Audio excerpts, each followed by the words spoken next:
Lagu ini saya buat 22 tahun lalu, baru dinyanyikan sekarang karena baru ketemu penyanyinya. Glow, kita tepuk tangan untuk talenta yang manis. Sebenarnya kita punya pembicara hari ini juga adalah seorang pencipta lagu, bukan cuma bintang di pundak 3, tetapi karyanya luar biasa. Orang yang cinta Tuhan selalu ada kreasi untuk kemuliaan Tuhan. Amin. Puji Tuhan. Sekali lagi kita beri kemuliaan bagi Yesus Tuhan. Saudara siap diberkati Tuhan? Kita akan dengarkan firman Tuhan yang saya yakin pasti amat sangat menguatkan kita. Kita membutuhkan rema yang langsung lahir dari hati orang-orang yang dikasihi Tuhan, yang ingin menyatakan secara murni apa yang menjadi kehendak Tuhan di zaman di mana kita hidup saat ini. Namun sebelumnya kita tentu minta pertolongan Tuhan. Kita mau berdoa dulu supaya Roh Kudus bekerja bagi kita semua, ya. Mari kita satukan hati, kita berdoa. Bapa Surgawi yang baik, kami mengucap syukur karena anugerah-Mu yang berlimpah menjadi bagian kami sampai saat ini. Kami ada di rumah Tuhan karena topangan rahmat dan anugerah-Mu yang selalu baru setiap hari. Itu sebabnya kami sungguh bersyukur, memuji, memuliakan Engkau Yesus Tuhan.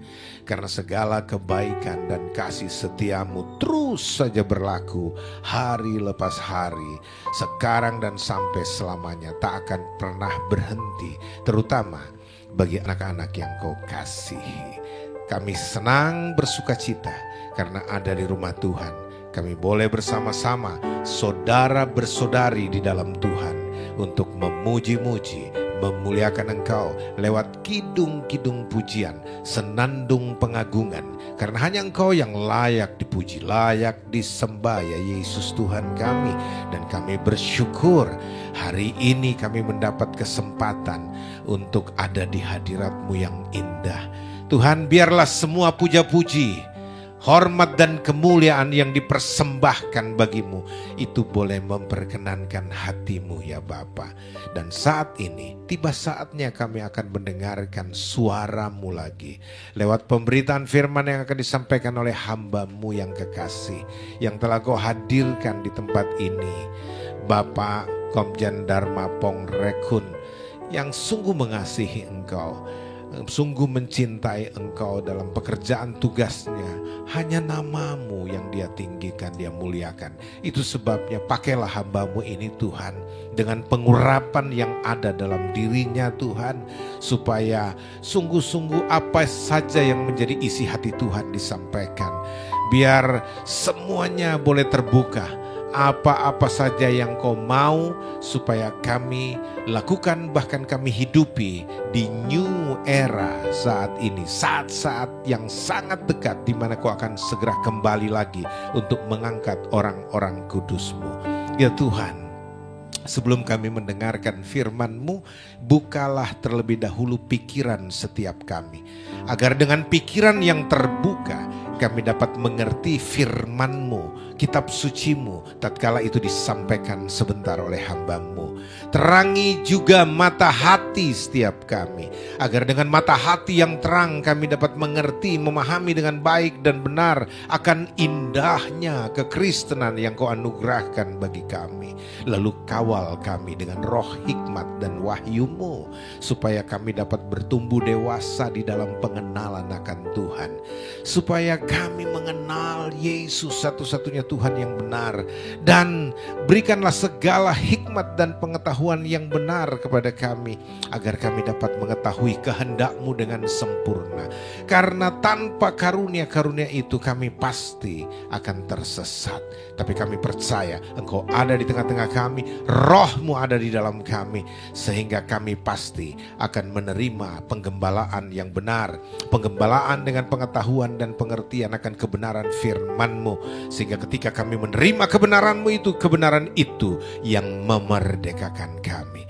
Kami siap untuk mendengar firman-Mu, tentu dalam bimbingan, pimpinan, tuntunan Roh Kudus-Mu. Dan hanya di dalam nama Yesus Kristus Tuhan kami sudah berdoa. Haleluya, haleluya. Semua kita yang siap diberkati berkata, amin. Kita beri kemuliaan bagi Yesus Tuhan. Haleluya. Puji Tuhan. Hambanya Pak Dharma Pongrekun, Komjen kita berkenan hadir dan kita bersuka cita. Setiap anak-anak Tuhan juga harus wajib untuk share apa yang Tuhan taruh di hatinya. Dan itu sebabnya ada berita penting yang akan disampaikan. Kita berdoa supaya jangan kita kehilangan satu pun mutiara kebenaran itu untuk disampaikan. Nah, saudara-saudara yang kekasih, memang dunia saat ini ada dalam ketakutan. Kenapa banyak orang takut sekarang? Takut buat ini, takut buat itu, takut ke sana, takut kemari. Ketakutan yang paling besar itulah sebenarnya musuh kita dibandingkan COVID-19. Nah, bagaimana kita bisa menang dari ketakutan itu? Hambanya akan menyampaikan itu. Mari, hambanya yang terkasih, luar biasa. Ini sahabatku dalam Tuhan, luar biasa. Kita beri kemuliaan dulu bagi Yesus Tuhan.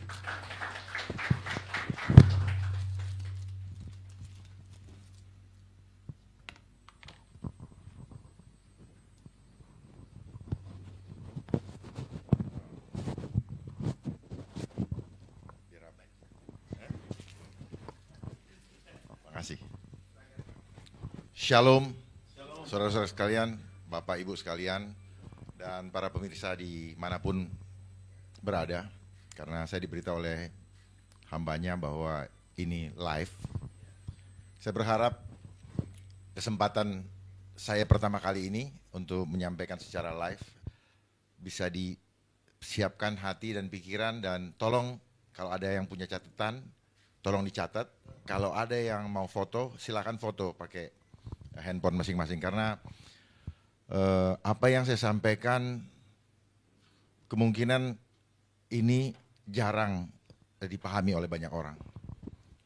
Dan apa yang disampaikan oleh hambanya bahwa saat ini kita sedang berada di dalam keadaan yang penuh dengan ketakutan dan banyak yang kehilangan jiwanya sia-sia hanya karena kebodohan. Saya sampaikan seperti ini, kenapa? Karena saya berbicara dari perspektif iman kepada Kristus. Amin. Bukan saya berbicara dari kekuatan diri saya sendiri. Jadi sepanjang kita berfokus kepada Kristus, tidak ada lawan buat kita. Amin. Kristus sudah membuat kita sempurna. Penyertaannya kepada kita sempurna. Hari-hari ini saya mengikuti semua perkembangan dan saya melihat bahwa kita ternyata ada di dalam program. Tuhan punya program kepada kita, tetapi program kita pun diprogram, sadar atau tidak sadar. Perhatikan, kehidupan yang tadinya kita dibuat biasa seperti begini, bangun pagi, berangkat kerja, sekarang mulai diprogram untuk dirubah menjadi new, kebiasaan baru. Jadi semuanya pakai new. Dan terakhir nanti akan ada new Tuhan. Dalam konsep opini yang dibangun. Sebenarnya bukan Tuhan. Tetapi mereka akan giring kita ke sana. Waktu yang singkat ini saya akan manfaatkan semaksimal mungkin. Mudah-mudahan bahan yang saya sampaikan, yang saya siapkan ini bisa saya sampaikan semuanya. Saya akan sampaikan agak cepat karena agak banyak. Ya, agak banyak karena saya perlu menyampaikan bahwa apa yang kita alami sekarang ini adalah program. Sementara Tuhan punya program kepada kita. Gambaran program Tuhan adalah gambarannya di dalam diri kita. Kita dibentuk, itu diprogram. Sekarang kita dibentuk keluar dari programnya Tuhan. Tema yang saya ambil adalah beriman kepada Allah adalah kunci kemenangan dari ketakutan. Satu ayat, tetapi saya akan kupas dengan ayat-ayat berikutnya. Dan saya berbicara di sini bukan sebagai pendeta, saya sebagai jemaat biasa yang mencoba untuk menyampaikan dari perspektif jemaat yang merasakan kondisi atau berada di marketplace. Ya, saya tidak memposisikan saya sebagai orang yang duduk di atas mimbar, tetapi saya mencoba mentransfer apa yang dirasakan oleh jemaat sekalian, oleh kita semua yang ada di lapangan, yang hidup sehari-hari berhadapan dengan kenyataan, di mana begitu banyak yang bergelimpangan dan semua begitu ketakutan dengan apa yang disajikan. Nanti pelan-pelan saya akan sampaikan. Mari kita baca dari 2 Timotius 1 ayat 7 bersama-sama. Pelan-pelan bersama-sama. Sebab Allah memberikan kepada kita, ulangi lagi, kitanya kita ganti saya. Sebab Allah memberikan kepada saya bukan roh ketakutan, melainkan roh yang memberi kekuatan, membangkitkan kekuatan, kasih, dan ketertiban. Amin. Ayatnya cuma satu, tapi kupasannya panjang. Ya, ayat tadi dulu. Berarti ketakutan itu adalah roh. Dan itu bukan berasal dari Allah. Kalau Allah memberikan kita roh yang membangkitkan kekuatan, kasih, dan berarti kita harusnya kuat. Karena kita berasal dari Allah. Roh Allah itu memberikan kekuatan, kasih, dan ketertiban. Kekuatan dalam hal apa? Imannya kuat. Kasih apa? Sempurna kasihnya. Jadi kalau Tuhan tuh kualitatif. Nah, saat kita berbicara firman Tuhan, saat kita pahamilah dalam dunia roh, jangan pakai otak. Kalau pakai otak, kita sulit menyelami kemahakuasaan Tuhan. Pakai roh, pakai alam supranatural agar kita terhubung dengan, karena kita adalah makhluk supranatural sebenarnya. Cuman kita tidak sadari. Karena apa? Ada program yang sudah membuat kita yang harusnya berpikir supranatural, hidup dalam supranatural, masuk ke dalam kehidupan yang material, yang menggiring kita selalu untuk berpikir hal-hal materi, dan akhirnya kita terbawa kepada materialistis, kehidupan materialistis. Karena semuanya harus bisa dilihat dan dihitung. Kalau tidak bisa dilihat dan dihitung, kita tidak percaya. Dari ayat ini jelas bahwa kehidupan kita selalu ada dalam peperangan roh. Setiap hari di dalam kehidupan kita, karena kita makhluk roh, maka kita berperang juga secara roh. Sebenarnya, cuman kita nggak pernah diajarin selama ini. Kita dibiarkan untuk tidak memahami bahwa ketakutan itu adalah roh. Berarti bukan dari Tuhan. Sudah jelas disampaikan tadi. Tuhan memberikan kekuatan apa? Iman. Nanti akan saya ungkap bagaimana untuk membuat iman kita kuat. Kasihnya harus sempurna. Kalau kasih nggak sempurna, nggak bakal. Ketertiban, tunduk sepenuhnya. Tadi ada lagu, sepenuhnya. Tidak setengah-setengah, tidak seperempat, tidak setengah, 3/4, tidak 7/8, tidak 99/100, tetapi sepenuhnya. Tuhan tidak pernah mau kita hanya setengah-setengah. Tapi sekarang kita melihat begitu banyak yang tidak lagi mengandalkan Tuhan sepenuhnya. Dengan bahasa yang saya sering ketemu, berhikmat tetapi takut. Ketika ada Tuhan, sedikit pun tidak boleh ada takut. Itu janji Tuhan.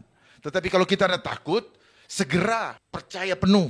Serahkan semuanya ketakutan kita kepada Tuhan. Maka Tuhan sendirilah yang akan mengangkat, memegang kita dengan tangan kanan yang kuat. Amin. Jangan ragukan lagi. Kalau kita ragukan, itu yang dibilang tidak tertib.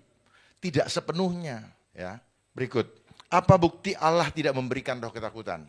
Roma 8 ayat 15. Sebab kamu tidak menerima roh perbudakan. Lihat, orang yang takut itu adalah orang yang diperbudak. Kita lihat sekarang, di mana-mana banyak sekali orang yang diperbudak. Oleh apa? Oleh promosi ketakutan. Ya. Apa yang ditakut-takutin? Mindsetnya. Yang dilawan gak kelihatan, tetapi takut. Hebat ya? Karena apa?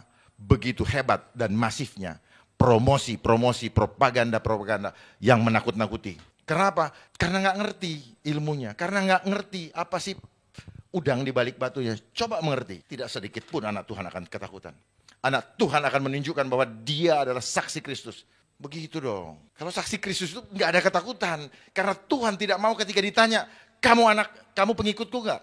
Jangan seperti Petrus. Tiba-tiba mundur. Oh, tadinya bilang, oh saya siap mati. Begitu nggak kenal. Dan Tuhan tahu. Itu karena kebiasaan kita hidup di dalam dunia jasmani. Yang penting orang lihatnya, aku nggak takut, mulut kita. Tetapi sebenarnya di dalam batin kita tidak bisa bohong. Tuhan tahu. Kita berkhianat, kita takut, batin kita. Nanti saya ungkap. Ini ada sesuatu yang tidak pernah terungkap selama ini. Bahwa ketika saya bilang, saya tidak takut, sebenarnya saya gemeter. Berarti saya berbohong. Ketika tidak takut, betul nggak takut. Dan akan tampak dari sikap kita. Yang membuat, saya lanjutkan, yang membuat kamu menjadi takut lagi. Jadi sebab kamu tidak menerima roh perbudakan yang membuat kamu menjadi takut lagi. Tetapi kamu telah menerima roh yang menjadikan kamu anak Allah. Oleh roh itu kita bisa berseru, ya Allah, ya Aba, ya Bapa. Jelas bahwa Tuhan tidak memberikan roh ketakutan. Kalau Tuhan tidak memberikan roh ketakutan, berarti kalau kita ketakutan berarti apa yang menguasai kita? Iblis. Karena roh ketakutan itu roh. Bekerjanya ketakutan di dalam diri kita seperti apa? Nanti saya terangkan, pakai gelombang. Itu namanya frekuensinya iblis. Roh ketakutan atau ketakutan yang kita rasakan, orang nggak ada ular di sini kita ketakutan, nggak ada buaya di sini kita ketakutan, nggak ada macan di sini udah ketakutan. Itu adalah frekuensinya iblis. Ketakutan, ya. Tetapi frekuensinya Tuhan adalah iman.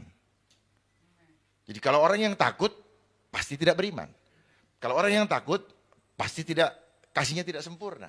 Kalau orang yang takut berarti tidak sepenuhnya tunduk kepada Kristus. Jelas, makanya itu tadi di 2 Timotius 1 ayat 7 sudah disampaikan. Saya berikutnya lagi. Maaf saya sampaikan dengan cara saya. Karena saya tidak belajar, tetapi seperti inilah saya memahaminya. Kita tidak perlu pakai logika untuk memahami firman Tuhan. Cukup, artinya kita tidak perlu terlalu banyak berteori, ada di sini semua. Sesuai, jadi nggak pakai akal-akalan saya, nggak pakai doktrin-doktrinan, pakai aja apa yang Tuhan mau. Berikutnya, apa bukti kita menerima roh Allah? 1 Korintus 6 ayat 19. Atau tidak tahukah kamu bahwa tubuhmu adalah bait Roh Kudus yang diam di dalam kamu, Roh Kudus yang kamu peroleh dari Allah dan bahwa kamu bukan milik kamu sendiri. Belakangan ini kita disibukkan dengan berbagai pendapat, silang pendapat yang banyak justru membuat masyarakat atau jemaat menjadi galau karena bingung menentukan sikap. Saya cuma mau memberikan clue di sini, silahkan pahami betul-betul. Ada slide berikutnya. Saya mau kasih gambaran di sini, bagaimana ini tubuh kita. Tubuh kita diberikan roh Allah. Tuhan memberikan roh. Kalau nggak ada roh Tuhan, maka tidak hidup. Lalu setelah roh ini hidup, tubuh manusia ini hidup, barulah muncul jiwa. Jadi jiwa muncul setelah adanya roh. Nah, roh ini yang dihidupi oleh Tuhan, oleh roh Tuhan adalah sel. Dalam bahasa Ibrani T-sel. Lihat sekarang banyak orang pakai seluler itu T-sel.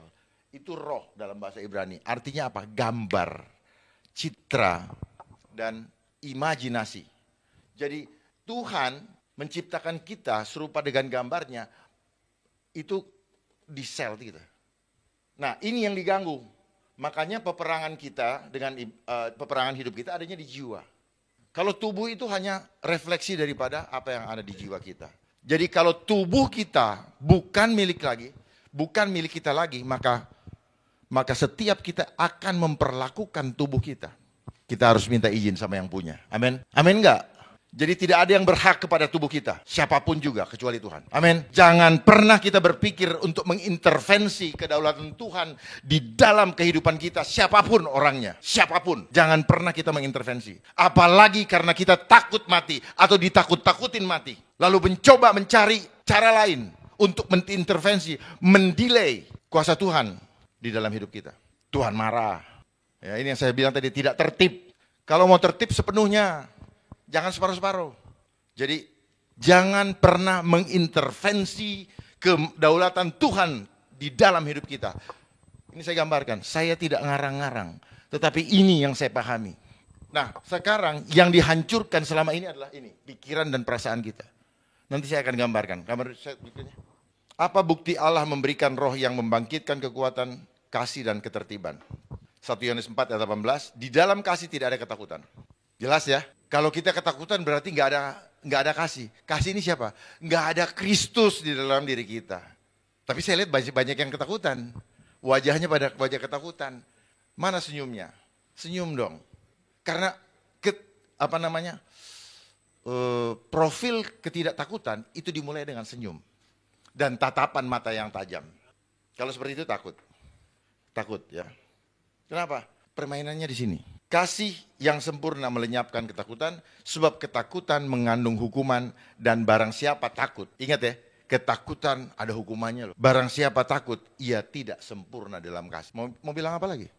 Ini firmannya ada kok. Jadi kalau kita bilang kita anak Tuhan, kita pengikut Kristus, jadi saksi Kristus, tunjukin kepada dunia bahwa Tuhanku berkuasa. Amin. Jangan tunjukin ke dunia. Tetapi selama ini kita sudah dininda bobokkan menjadi jemaat-jemaat yang lemah. Jemaat-jemaat yang tidak siap untuk diutus ke tengah-tengah serigala. Itu adalah cara iblis. Menggiring kita untuk diprogram sejak kita sekolah. Dengan sekolah seragam yang diseragamkan. Padahal Tuhan menciptakan kita unik. Masing-masing punya kekurangan dan masing-masing punya kelebihan. Tidak seperti yang dunia programkan. Jadi apa saya tadi sampaikan? Dunia memprogramkan kita, tujuan akhirnya supaya kita ketakutan. Kalau Tuhan programnya apa? Kekuatan, kasih, dan ketertiban. Bedanya di situ. Itu program Tuhan. Itulah gambaran rupa Tuhan di dalam hidup kita. Tetapi dunia lewat rasionalisasi yang dibangun lewat sekolah membuat kita menjadi orang-orang yang mudah sekali jatuh. Jatuh di dalam dosa, jatuh gugur iman kita. Itu ternyata program begitu lama, begitu panjang yang sudah disusun oleh kekuatan yang sekarang sedang memainkan perannya untuk meriset, merestart yang gambaran Tuhan di dalam hidup kita. Sebenarnya apa? Dari dulu mereka sudah memprogram. Cuman kita nggak sadar. Kita berpikir betul kita harus sekolah. Iya sekolah. Tetapi porsi sekolah kita tidak sebanding dengan kebutuhan yang kita ingin. Kita adalah makhluk supranatural. Kita adalah orang-orang yang memerlukan kecerdasan spiritual, bukan intelektual. Dengan kita mempunyai kecerdasan spiritual, kita tidak terlalu tergantung kepada hal-hal jasmani, makanan jasmani. Kita tidak akan tergantung dengan uang. Karena kekuatan supranatural bisa hanya berkata, jadi, maka jadilah. Amin. Ini yang membuat kita selama ini tidak sadar bahwa kita sudah digiring untuk selalu berharap bahwa tanpa uang kita nggak bisa hidup. Termasuk saya. Saya pun tidak paham. Akhirnya dari dulu saya berpikir dunia ini begitu gelap. Terlalu luas, terlalu berat untuk dilampaui. Karena kita digiring hanya untuk menggunakan akal, logika kita yang logika ini bagus. Tetapi masalahnya logika yang dibangun dunia hanyalah logika yang terbatas kepada apa yang kelihatan mata. Yang material. Itulah yang menyebabkan kita menjadi orang-orang materialis. Kita selalu berhitung. Dari sekolah kita diajar angka. 1, 2, 3, 4, 5, 6, 7, 8, 10. Sehingga kalau ada yang nilainya 10 akan menganggap kita yang nilainya 5. Itu rendah. Dan itu menjadi kebiasaan yang direkam di mana? Direkam di dalam sel kita. Direkam di sel. Sel ini adalah inti kehidupan selama manusia hidup. Jadi kalau orangnya katanya sakit, katanya sedih, sebenarnya selnya yang lagi rusak. Nah sel inilah yang selama ini, selama bertahun-tahun dirusak. Sel inilah yang tadi saya bilang adalah gambaran. Gambaran Tuhan, citra Allah, imajinasi Allah di dalam tubuh manusia, di dalam kehidupan. Itulah sel. Bahasa Ibraninya T-cell. Lihat seluler yang ada sekarang, semua pakai T-cell.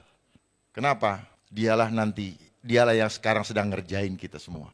Ada tulisan saya kemarin bahwa handphone, gadget itulah yang sedang menghancurkan kita. Dia bisa kontrol dari jauh. Dia senyum-senyum saja. Yang bodohnya kita keluarkan uang, kerja, sampai kredit untuk beli alat ini, dan alat ini ngontrol kita. Hebat nggak tuh mereka? Luar biasa. Kita nggak sadar. Tetapi seperti itulah caranya. Karena kita senang dibikin eksis. Cepret, share. Dan anonymous, orang bisa ngomong apa aja dipikir tidak ketahuan. Akhirnya ketangkap, loh ketangkap juga. Ya, bisa ngomong apa saja. Oh, alat ini bisa cari uang. Bisa ini, uang. Makanya Tuhan bilang, akar segala kejahatan adalah cinta akan uang. Dengan mengejarnya, banyak orang yang sudah menyimpang dari imannya dan mengalami berbagai duka gara-gara uang. Ini yang dia bangun, giring kita. Jadi sel ini penting sekali. Sel ini kalau bahasa dunianya subconscious, alam bawah sadar. Tetapi kalau saya bicaranya apa? Ini adalah alam supranatural. Sesuatu yang nggak bisa dilihat mata, itu adalah supranatural. Dia bermain di situ, iblis bermain di situ, sehingga kita tidak sadar bahwa kita sedang dikerjain. Ini yang dihancurkan, sel kita. Sel ini kalau dirusak dari dulu, juga dengan makanan-makanan yang kita konsumsi, obat-obatan yang kita yang diproduksi dari kimia buatan, itu merusak sel. Saya buka di sini. Itu merusak sel dan merusak karakter hidup kita. Merusak karakter hidup kita. Karena kalau sel kita rusak, organ kita rusak, maka karakter kita akan rusak. Nanti saya akan sampaikan ya di slide berikutnya, saya sudah siapkan supaya kita paham. Apa dampak ketakutan? Ayub 3 ayat 25. Karena yang kutakutkan, itulah yang menimpa aku, dan yang kucemaskan, itulah yang mendatangi aku. Amin. Jadi yang mana kita mau pilih? Udah Tuhan jelas sampaikan bahwa roh ketakutan bukan dari Tuhan. Kenapa kita jadi takut? Sudahlah, paling jelek mati. Dan siapkan diri kita untuk menghadapi kondisi seperti itu. Jangan terlalu berpikir yang muluk-muluk. Karena saat ini adalah saat di mana Tuhan meminta kepada kita untuk memilih. Segera tentukan pilihan. Sebelum nanti kita disuruh pilih oleh dunia. Tentukan pilihan saat ini. Jangan tunggu sudah didesak. Tentukan pilihan itu dan siapkan diri kita dengan pilihan yang akan kita ambil. Kalau mau ikut dunia, ya sudah, nggak usah banyak pusing. Tapi kalau mau ikut Tuhan, siapkan diri kita untuk menjadi the armor of God. Amin. Jangan main-main. Ini kita bukan berhadapan dengan hal-hal yang kecil lagi. Kita cuma berhadapan dengan yang sedang mau balas dendam kepada Tuhan. Dia lagi revenge. Kenapa? Semua yang sering main serang itu adalah rohnya yang sedang revenge.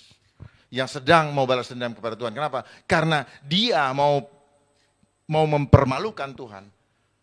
Bahwa engkau keliru, engkau salah, sudah memilih manusia sebagai yang kau kasihi. Jangan ngecewain Tuhan. Tuhan sedih kalau kita kecewain.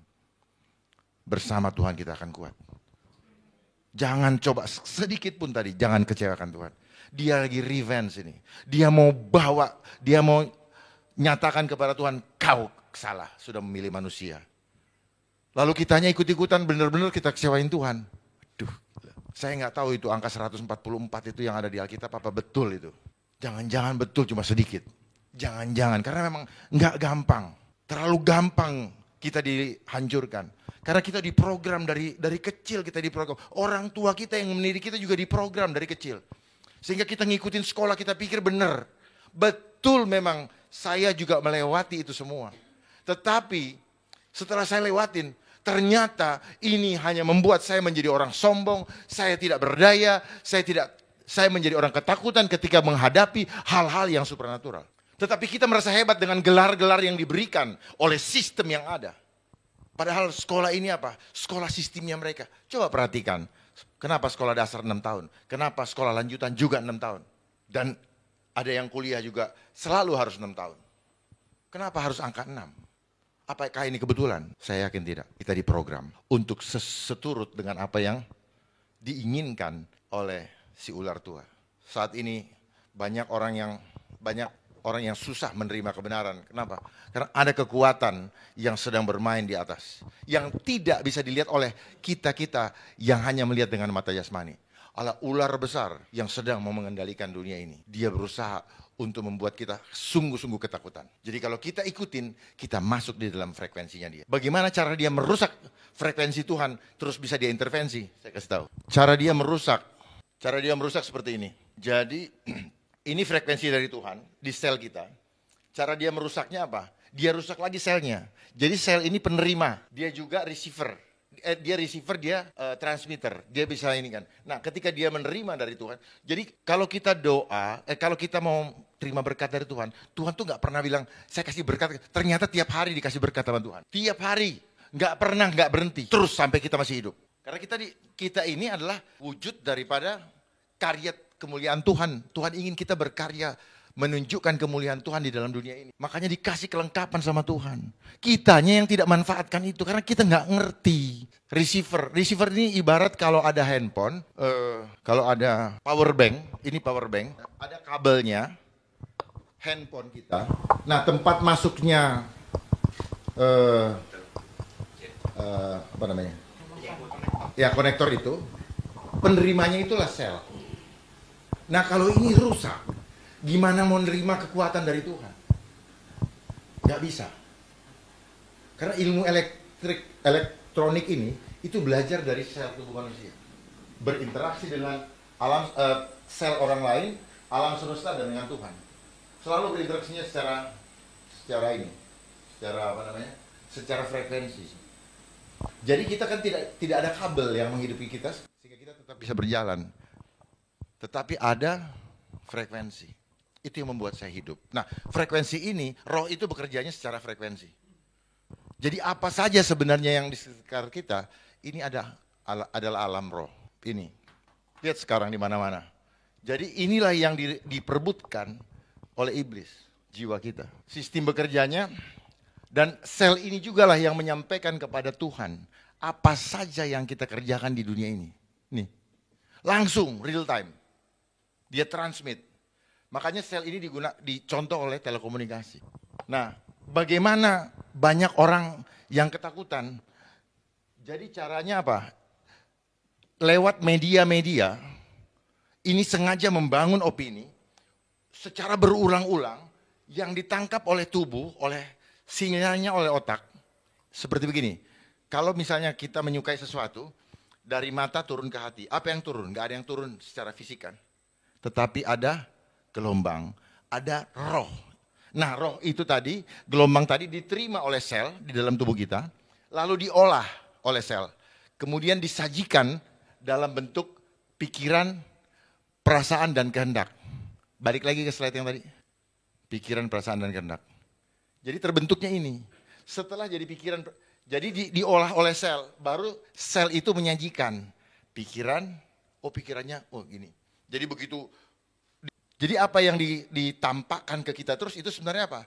Cara membuat kita kayak apa ya? Menerima gambaran supaya apa? Nanti setelah jadi pikiran dan perasaan, kita mulai berimajinasi, imajinasi atau beriman. Nah, bagaimana kita mau beriman? Beriman belum tentu kepada Tuhan loh. Beriman belum tentu kepada Allah. Bisa kepada hal yang menakutkan tadi, bisa kepada materialistis tadi, bisa kepada apa saja. Belum tentu ke Tuhan, beriman. Jadi hati-hati dalam menggunakan, saya orang beriman. Beriman apa dulu? Karena beriman kepada Allah berarti kita serupa, kita mengimajinasikan gambar Allah di dalam kehidupan kita. Bersyukur kita, anak-anak Tuhan, punya gambaran bagaimana Yesus pernah disalibkan dan ada gambar-gambarnya sehingga kita berimajinasi. Bagi sahabat-sahabat kita yang tidak punya gambaran Allah, sulit untuk berimajinasi, sulit mereka untuk beriman. Disinilah caranya, disinilah cara memprogram. Dari gambaran Allah, dia bangun gambaran lain yang membuat kita sulit untuk memahami Allah. Lanjut. Balik yang ke tadi. Ya, jadi gini, tubuh menerima dari alam semesta dan ini yang buatan. Ada yang dari alam semesta, ini yang buatan. Yang buatan itu yang sedang terjadi dan disiapkan dari dulu. Mereka punya kekuatan 6 media terbesar di dunia yang merelay semua. Tentunya pakai uang. Tentunya yang merelay dapat duit. Semuanya karena uang. Kenapa mereka kejar uang? Karena ada angka-angkanya. Dan angka-angka itulah yang diberikan pemahaman sejak kita sekolah dulu. Kalau nggak ada angkanya, dibakar tuh uang. Mereka sudah membuat sistem angka. Dan angka itu biar disenengin, harus bernilai. Lalu dibuatkan bank. Dari bank tadi, bank angkanya tinggi, happy. luar biasa dan bahkan sombong mungkin. Angkanya rendah, mulai rendah diri dan stres. Statistik angka kematian dikasih, ketakutan. Ternyata iman manusia di dunia itu ditentukan oleh angka. Saya rasa jemaat di sini bukan ditentukan oleh angka, tetapi bukan karena melihat, tetapi karena percaya. Amin. Tolong dipahami betul-betul. Dan bagikan kepada sahabat-sahabat yang kita temui di luar. Jangan sampai banyak yang jiwa yang terhilang dengan sia-sia. Tidak berperang, tidak ngapa-ngapain. Tahu-tahu karuan kan kalau berperang. Tetapi inilah peperangan roh namanya. Setiap hari adalah peperangan roh. Perang-perang yang lain mah itu sebenarnya perang-perang yang dibikin. Karena di baliknya ada duit. Kalau nggak ada duit, nggak ada yang mau perang. Duit itu memang yang bikin orang perang. Ya. Dan selalu ada panitianya. Selalu ada panitianya. Biasa kan kalau mau kawinan orang selalu butuh event organizer. Event organizer pasti butuh untuk menghasilkan uang yang lebih banyak. Pasti. Jadi ini di sini kuncinya. Nah, kalau tampakan luar atau tubuh kita ini hanya refleksi daripada pancaran jiwa. Jiwa ini kayak proyektor. Nah, ini kan dipancarkan oleh proyektor nih. Nah, itulah jiwa kita. Jadi jiwa kita ini. Nah, tubuh kita inilah tubuh gambaran karena yang dipancarkan di sana. Jadi apa yang misalnya dirasakan sakit oleh dunia dibuat terminologi itu penyakit. Sebenarnya itu bukan penyakit. Diimani penyakit jadilah sakit. Jadi sebenarnya itu bukan penyakit. Itu adalah refleksi dari hanya rasanya yang kita bilang sakit. Tetapi itu adalah gambaran bahwa jiwa kita ada yang nggak beres. Jiwa nggak beres dari mana? Selnya lagi lemah atau rusak. Inilah yang mempengaruhi imun kita. Sel kita. Kalau sel kita kuat, gak ada yang bisa hancurin kita. Karena sel ini punya kekuatan supranatural kepada Tuhan. Tiba-tiba Bapak bisa terbang. Tiba-tiba Bapak bisa bilang, itulah yang dibilang apa? Tuhan tuh selalu. Makanya sering-seringlah perkatakan firman Tuhan. Firman itu pelita bagi kakiku, terang bagi. Kita gak akan terantuk. Karena ketika kita bicara tentang firman Tuhan, ada roh, ada kekuatan surgawi ke dalam kehidupan kita. Amin. Praktekkan ini, jangan cuma amin. Kalau kita praktekkan, ini pasti akan terbukti. Karena ketika berbicara firman Tuhan, ada roh di situ. Roh yang memberikan kekuatan, roh yang memberikan kasih, roh yang memberikan roh ketertiban. Kalau kita cuma ngomong-ngomong aja, terus menerus, bukan cuma sekarang, terus naik mobil, nyalain lagu-lagu firman Tuhan. Dengerin firman Tuhan. Mau tidur dengerin firman Tuhan. Besok bangunnya beda. Jangan isi telinga kita dengan gosip. Ini yang saya maksud. Jangan isi mata kita dengan hal-hal yang buruk. Jangan dengarkan hal ini yang memprogram kita. Ini ada rohnya. Mendengar, mencium, mendengar. Itu dia pakai ilmu itu. Kita suruh dengar terus. Dan alat yang dipakai oleh mereka adalah gadget. Supaya ini selalu ada di muka kita. Dan kita bodoh sekali. Gadget ini yang pegang ibu, yang menyenangkan itu. Segala sesuatu yang menyenangkan, bukan berarti itu baik. Gadget itu, tapi tidak ada orang yang mau dengar. Orang bilang, tapi kan, memang iblis hebat. Dia akan selalu memberikan 1001 alasan kepada kita untuk tidak bisa melepaskan dosa kita. Berapa banyak yang selingkuh, cerai gara-gara gadget? Banyak, tapi pakai terus. Karena itulah sistem dunia dikuasai oleh mereka sekarang. Sistem dunia. Berapa banyak yang melakukan hal-hal yang tidak bagus dengan gadget? Kita pernah semua melakukan, karena apa? Kita dibodohi. Kan gak ada yang ngelihat, dia ngelihat. Yang punya sistem itu ngelihat, dia udah kayak Tuhan. Dia catat kita punya dosa. Di mana? Di data centernya. Data center itu adalah tempat mencatatnya dosa kita yang ada di gadget. Tetapi sel ini melaporkan dosa kita yang dicatat di surga. Sel. Apa yang dicatat? Catatan jiwa kita. Karena jiwa ini ketika selnya mati, tubuh jasmani mati, jiwanya hilang, catatannya sudah di print out di surga. Tinggal nanti kita tunggu kapan kita paham ya? Semoga ini bisa memberikan pemahaman nanti dan cara mereka selalu apa? Repetition. The most basic programming on mind control is repetition. Selalu dia ulang-ulang. Seperti apa? Buktinya apa? Angka. Diulang-ulang kita udah hafal. 10, 5. Pasti gue lebih tinggi. Kan gitu. Misalnya gini, program. Kursi untuk duduk. Begitu untuk duduk kita ganti meja, udah gak terima ini. Itulah di program. Jadi sel kita ini sama persis. Bukan sama persis, ditiru oleh mereka, sekali lagi mereka, karena mereka yang hebat. Tiru dan nggak pernah dibuka bahwa sel kita ini seperti pita kaset, merekam semua sel. Seperti sebutkan Pancasila, satu, ketuhanan, nggak pakai otak lagi, nggak pakai mikir. Itulah sel. Bagaimana caranya bisa gitu? Ulang terus, ulang terus.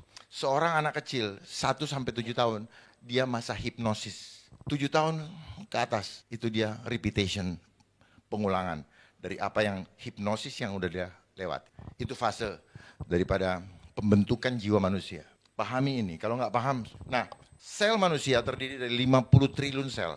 Dan setiap satu sel terdiri dari 1,4 volt listrik. Jadi kenapa kita punya hidup dihidupkan oleh gelombang? Karena di tubuh kita ternyata ada listrik. Lihat orang yang sakit yang periksa jantung, dia ada gelombang. Semuanya gelombang. Nah, jadi kalau ada serangan roh jahat, kalau ada yang mati terus dibawa ke rumah sakit, bahasanya apa? Serangan jantung. Tapi apakah sanggup dia menyampaikan bahwa itu serangan jantung berasal dari apa? Gak akan. Tidak akan pernah bisa. Tetapi itulah yang akan disampaikan supaya apa? Supaya semua bisa dimonetize. Semua persoalan hidup kita selama ini rupanya, sekali lagi rupanya karena saya baru dikasih tahu Tuhan, rupanya semua dibuat masalah supaya semua jadi uang. Makan dikasih yang gak beres, akhirnya kita rusak, kita punya organ, begitu levernya kena, kasih obat lagi, tambah rusak, sakitnya doang hilang. Tapi akar masalahnya gak pernah bisa kita selesaikan, makin rusak. Artinya apa? Sebenarnya kita ini bisa panjang umur, di luar dibunuh, kecelakaan, atau dipanggil Tuhan. Kita bisa panjang umur. Makanya kenapa firman Tuhan mengatakan usia manusia 70 tahun 80 bonus. Ternyata Tuhan tahu bahwa kita akan dikerjain seperti ini. Supaya kita keluar dari rencana Tuhan. Dan kita ikutin. Kita imanin tuh 70-80. Ya udah, bener-bener tuh begitu sudah 60, 50, ya kayaknya gue 10 tahun lagi. Imani. Jadi firman Tuhan, ada yang boleh diimani, ada yang tidak boleh. Jangan imani yang program salah, ya. Masa program mengimani ketakutan, jangan. Berikutnya, lanjut. Ini cara saya ngajar, bukan khotbah ya. Menyampaikan apa yang Tuhan bukakan ke saya. Karena ini sendiri saya yang bikin. Cari di mana-mana bukunya nggak ada. Ini genuine Tuhan kasih saya. Tubuh, jiwa, dan roh. Jadi kalau kita mau memahami kehidupan, kita harus memahami 3 unsur sekaligus. Tubuh, jiwa, dan roh. Selama ini dunia memisahkan ilmunya. Ilmu tubuh sendiri, ilmu jiwa sendiri, ilmu roh sendiri. Nggak nyambung. Jaka sembung bawa golok. Akhirnya masing-masing ribut dengan egonya ilmu masing-masing. Yang ini ribut dengan ini. Yang ini juga sama. Yang ini tidak masuk di alam roh. Hanya belajar pakai otak. Gak bisa. Akhirnya apa? Karena punya gelar, sombong. S1, S2, S3. Begitu ada ketakutan, berhikmat. Lucu. Harusnya kita disiapkan untuk kayak pelatnas, untuk dipersiapkan, untuk dikirim ke tengah-tengah serigala. Amin. Jadi begitu ada begitu, kita yang maju. Jangan begitu ada ini, kita juga ikut mendelep. Perhatikan, ada hal yang memang harus kita perhatikan. Banyak orang menjadi takut mati karena tidak mengerti. Karena mati adalah alam supranatural, dunia yang misteri. Kenapa orang takut mati terus bukan disuruh ibadah sebanyak-banyaknya, malah kita dibikin takut bukan kepada yang membuat kita hidup. Harusnya kita takut kepada yang membuat kita hidup. Ya sudah, nggak apa-apa. Ini adalah saatnya kita membangun mesbah, kita membangun gereja-gereja di dalam diri kita masing-masing. Kesempatan. Sebelum waktunya tiba, kita diperhadapkan kepada pilihan yang sangat sulit. Saatnya kita untuk mempersiapkan diri, membangun mesbah masing-masing. Karena apa? Apa yang kita selama ini andalkan, entah itu organisasi atau apapun juga, tidak akan menyelamatkan kita. Atau apa yang tertera di dalam KTP kita, tidak akan bisa menyelamatkan kita. Kita justru dibuat dikotomi, kita justru dipisahkan dengan saudara-saudara kita yang lain. Seolah-olah kita yang hebat, kita anak Tuhan. Enggak, semua anak Tuhan. Keliru. Inilah cara dunia membangun organisasi-organisasi yang hanya apa? Menyombongkan masing-masing, memfitnah satu dengan yang lain. Yang Tuhan sama sekali tidak mau. Hancurnya dunia ini gara-gara tidak bersatu. Coba kita bersatu, iblis takut. Tetapi itulah cara strategi iblis untuk membuat kita terpisah-pisah. Coba bersatu semua. Wow, karena Tuhan maunya apa? Kita bersatu. Bukan seperti sekarang, merasa hebat. karena katanya anak Tuhan. Ini terminologi-terminologi yang dibuat berdasarkan doktrin-doktrin dunia yang menggiring kita menjadi orang-orang yang tidak mulia di depan mata Tuhan. Semuanya mulia kok. Kawan-kawan atau saudara-saudara yang di seberang juga itu mulia kok. Mereka juga dibikin bingung dengan doktrin-doktrinnya. Kita juga dibikin bingung dengan berbagai doktrin-doktrinnya. Saya berbicara netral karena saya bukan dari pendidikan apapun juga. Kawan kita yang Buddha, yang mana, sama. Ya, tugas kita bukan menyelamatkan jemaat saja. Semua yang lahir dari Tuhan. Kita berasal dari Allah. Tetapi dunia ini sudah dikuasai oleh si jahat. Kita semua berasal. Kita siapa? Semua. Seolah-olah cuma kita yang anak Tuhan. Keliru, Pak Pendeta. Keliru. Ini yang membuat kenapa tidak aman dunia ini. Karena sudah dibangun konsep teori. Sebentar. Saya balik lagi sini. Tubuh, jiwa, dan roh. Jadi kalau rohnya kuat, iman kuat, selnya pasti kuat. Jadi ini selnya sentral. Bagaimana bisa menerima kuasa Allah kalau selnya rusak dalam tubuh kita? Ini misteri sekali, misteri tapi ini fakta. Jadi kalau selnya kuat, karena makan makanannya benar, karena tidak diracunin, tidak dirusak, maka pasti imannya ke Tuhan kuat. Ini iman otomatis. Hikmat juga datangnya kalau selnya bagus. Sel ini connect langsung ke Tuhan. Apa yang diperintahkan Tuhan kepada kita, sel ini yang menampung, menerima. Sampai di sini paham? Sel ini yang ini. Jadi kalau imannya kuat, pasti imun kuat. Sel ini sentral sekali. Iman ini di sel. Nah sel ini selama ini yang dirusak. Inilah sel gambaran Tuhan. Gambaran Tuhan di dalam tubuh kita, di dalam diri kita. Itu di sel. Bahasa Ibraninya itu T-sel. Gambaran, imajinasi, atau citra. Makanya image of God. Kalau orang beriman harus mengimajinasikan Tuhan di dalam benaknya, pikirannya. Kalau tidak, nggak bisa kita. Imajinasikan terus, makin lama makin tajam. Jadi ini semuanya permainan pikiran. Ini adalah peperangan pikiran. Mereka kasih imajinasi, wow gambar ini. Gambar apalah semua itu. Di mana-mana di seluruh pelosok. Supaya apa? Nancep di kepala kita. Itu gambaran yang kita diprogram. Coba nggak ada tuh gambar. Matiin televisi. Hilang dia tuh gambar. Taruh gambar Tuhan Yesus. Lebih baik televisi kita dikasih gambar Tuhan Yesus. Oh iya, nggak apa-apa. Gambar ilustrasi nggak apa-apa. Gambar ilustrasi itu cara memvisualisasikan. Mereka juga begitu, visualisasikan gambar-gambar yang banyak tajam-tajamnya itu. Apakah mereka lihat? Bohong, mereka nggak lihat. Boleh ditantang tuh, suruh lihat. Nggak ada mereka bisa lihat. Itu yang saya bilang visualisasi. Ya, merasionalisasi sesuatu dengan cara visual yang tidak realita menjadi realita. Itulah yang cara membangun opini. Seperti kita membangun opini tentang Yesus, kita membangun opini tentang itu. Tetapi kalau yang tulus, yang kitanya nyaman, kitanya damai. Tetapi kalau nggak tulus, bukan dari Tuhan, kalau nggak kudus, pasti tidak membuat kita damai sejahtera. Karena ada kepentingan, ada firmannya kok, cuman nanti kalau buka panjang. Mementingkan diri sendiri, kepentingan-kepentingan, dan ada ketidakadilan. Berikutnya, bagaimana ketakutan dapat membinasakan kita? Hosea 4 ayat 6. Cuma satu kuncinya. Umatku binasa karena kekurangan pengetahuan. Pengetahuan tentang apa? Tentang firman Allah. Lanjut. Bagaimana ketakutan dapat membinasakan hidup kita? 2 Korintus 4 ayat 4. Apa dan siapa penyebab orang tidak percaya binasa? 2 Korintus 4 ayat 4. Yaitu orang-orang yang tidak percaya, yang pikirannya telah dibutakan oleh ilah zaman ini. Jadi begitu banyak sekarang yang terbutakan oleh ilah zaman ini. Apa ilah zaman ini? Banyak faktornya.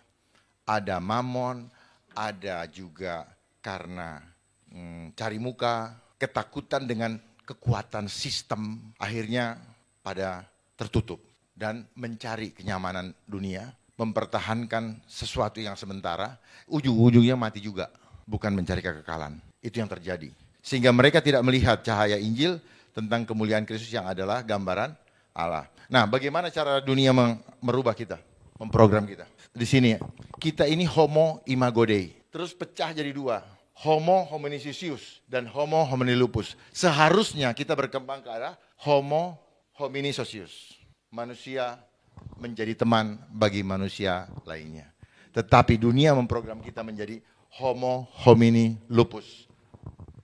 Manusia menjadi serigala manusia yang lain. Enggak apa-apa mereka ini kan. Nggak apa-apa mereka merencanakan seperti ini.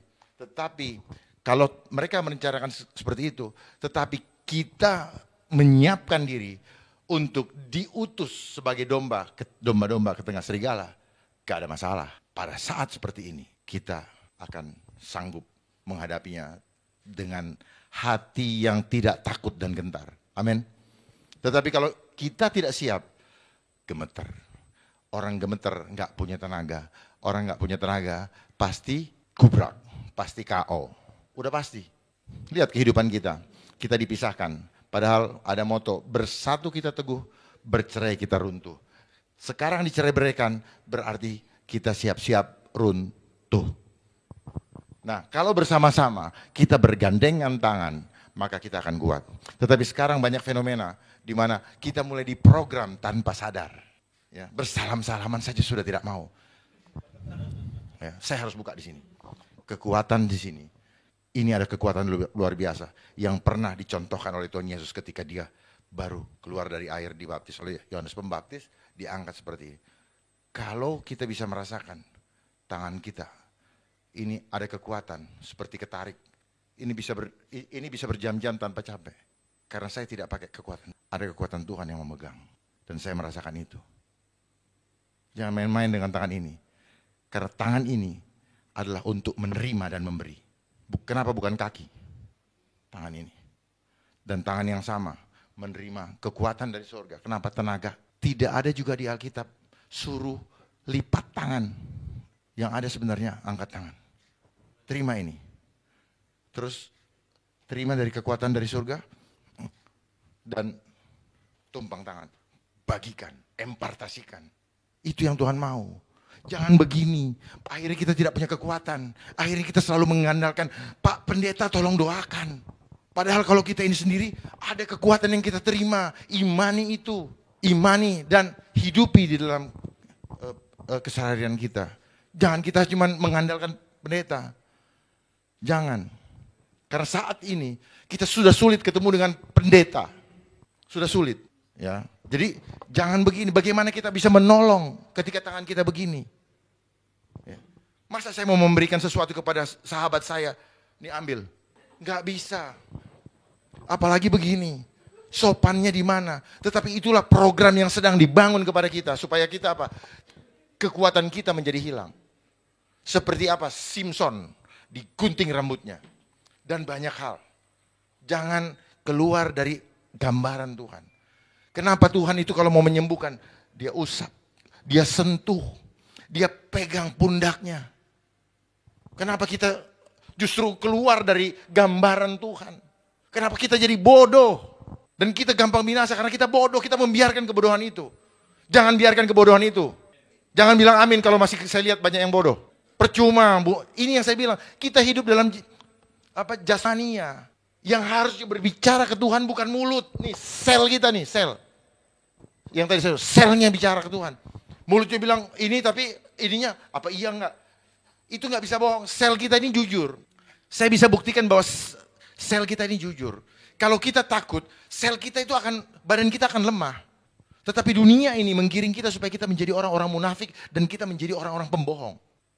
Contoh, saya tanya, ibu datang dari mana? Saya dari pasar, padahal ibu dari warung misalnya. Mulutnya bicara seperti itu, kenapa? Karena dia berpikir bahwa saya tidak melihat dia dari mana. Jadi dia boleh jawab dari mana saja. Tetapi selnya tidak bisa bohong.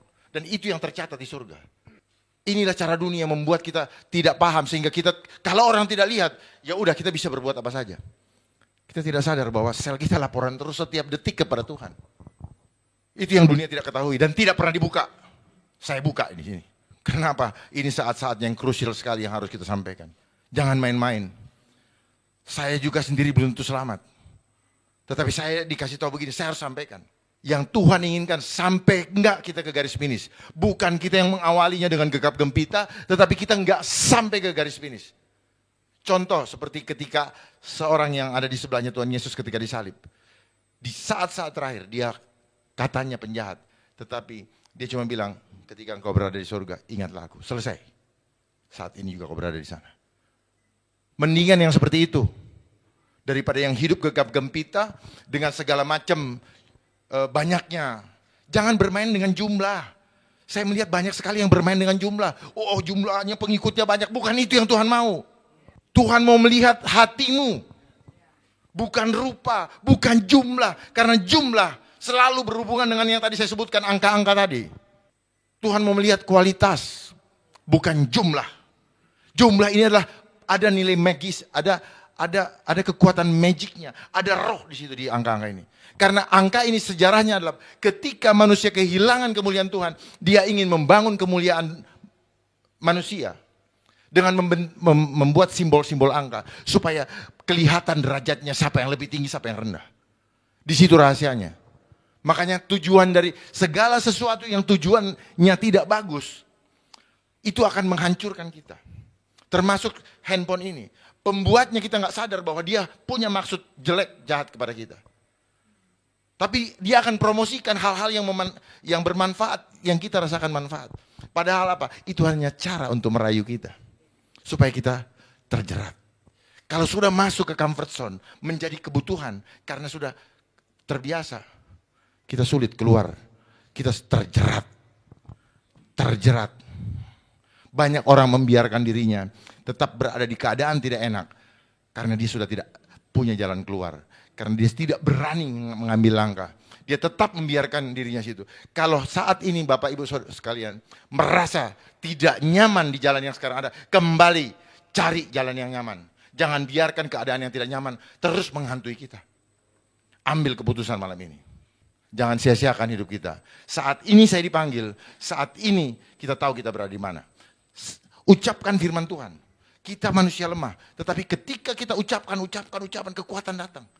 Sampai ada orang mau bacok, dalam nama Yesus, dalam nama Tuhan, tolong. Itu akan memberikan kekuatan. Karena fokus kita tidak lagi kepada masalah. Fokus kita kepada yang memberikan kekuatan. Kita udah gak mau lihat sana, udah gak usah lihat sana. Pokoknya terus ya. Kalau kita sudah terlatih seperti itu, kekuatan Tuhan akan melindungi kita. Bisa jadi orangnya tidak bisa lihat kita. Itulah kehidupan supranatural. Kita terlalu takut gak makan. Makanya sekarang apa? Kebiasaan hidup kita karena tergantung kepada yang jasmani. Kita akan dipersulit. Karena apa? Kan si manusia itu kan takut gak makan. Takut gak plesir. Takut gak bisa terbang. Takut kan? Takut ya. Karena kita tergantung selama ini. Kita gak pernah dididik untuk membuat 5 roti dan 2 ikan menjadi 5.000. Kita cuma 5 roti, 2 ikan 7. Harusnya 5 roti dan 2 ikan bisa 5.000. Tuhan, aku lapar, dalam nama Yesus, makanan ada. Kita nggak akan tergantung dengan cara mereka menciptakan sistem ini. Hebat ya mereka. Ya. Nah, disinilah homo homini lupus dan akhirnya kita menjadi manusia serigala. Image of beast. Kita nanti akan digiring ke sana.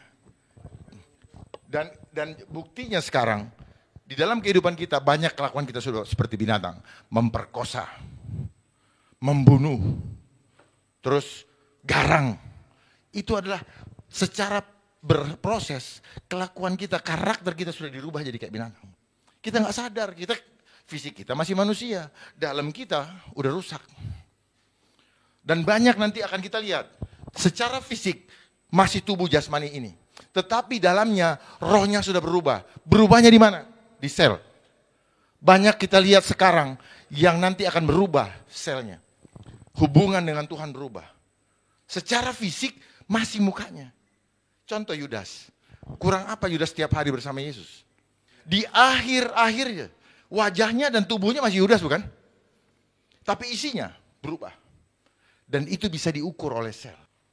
Jadi kalau Bapak Ibu melakukan dusta, mulutnya bisa ngomong apa saja, menyampaikan saksi dusta. Tetapi sel tubuhnya nggak bisa bohong. Karena sel tubuh ini wakilnya Tuhan yang ada di dalam diri kita. Dia laporan terus tuh. Dia yang membuat kita hidup. Karena masih dialirin frekuensi atau kekuatan dari Tuhan. Kalau itu dicabut, selesai kita begini. Ini yang mau dipercepat hancurnya sel. Makanya kalau ketakutan yang disampaikan kepada kita, itu akan merusak ginjal. Nah ini tubuh kita. Ya, kenapa banyak yang mati? Karena nggak ngerti ilmunya. Ini yang diganggu nih. Ini di dalam tubuh kita.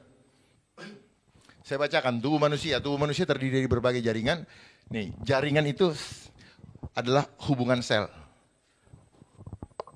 Merupakan kumpulan dari sel. Sel adalah bagian terkecil dari tubuh yang merupakan satu unit biologis hidup yang dapat membentuk zat-zat dan sebagainya. Sel dapat membelah diri, dia bisa regenerasi.